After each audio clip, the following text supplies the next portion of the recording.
This is the old Sauyo Road. Kung makikita mo, maluwag ang traffic. Hindi siya katulad ng regular days na talagang buhol-buhol ang traffic yan, as in bumper to bumper. Talaga namang kapag dumaan ka dito sa lugar na to, mapapahay nako ka na lang. Kasi sa sobrang traffic, talagang siguradong malilate ka.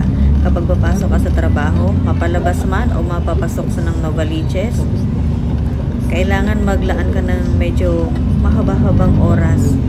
Kasi dadaan ka dito sa Quirino Highway na to, simula dito sa C5 sa Uyo Road, papuntang hanggang sa may SM Nova.